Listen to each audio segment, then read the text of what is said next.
I slept with my wife's sister. Have we ruined our family? But the most surprising thing is my mother-in-law's attitude. What a shame.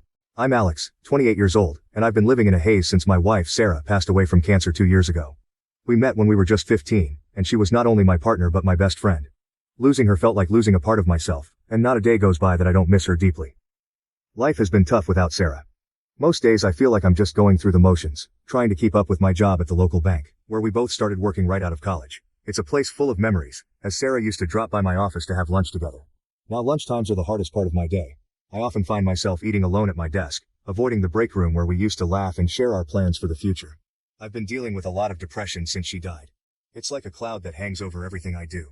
I struggle with feeling motivated to see friends or pursue hobbies we used to enjoy together. I know I should try to connect with people, but it's hard. It feels like there's this wall between me and the rest of the world. The loneliness is palpable. Even when I'm around others, there's a solitude that doesn't quite go away. I used to find comfort in our shared home, but now it feels too quiet, filled with reminders of her everywhere I look. Her books on the shelves, her gardening tools in the backyard, her coat still hanging by the door. It all brings back so many memories.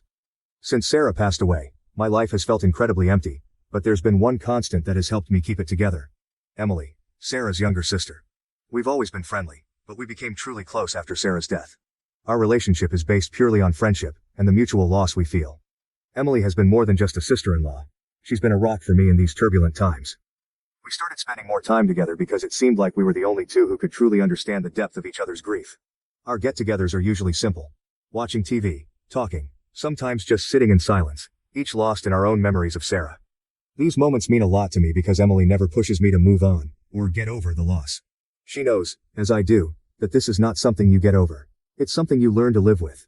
Emily has been key in keeping me connected to life, inviting me over for dinner, making sure I'm not always alone. We talk almost daily, checking in on each other, sharing how our days went. It's comforting to have someone who understands the significance of a particularly hard day or the anniversary of a special moment I shared with Sarah.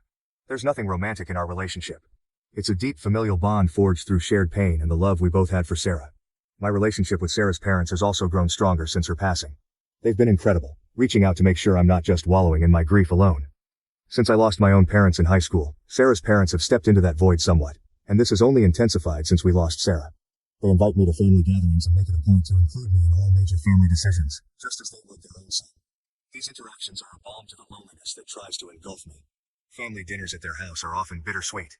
I see so much of Sarah in them, in her mother's smile, in her father's hearty laugh, and sometimes, it's both comforting and heart-wrenching. They share stories about Sarah, keeping her memory alive, and it helps me feel like I'm still part of the family, not just someone who was briefly connected to them through marriage.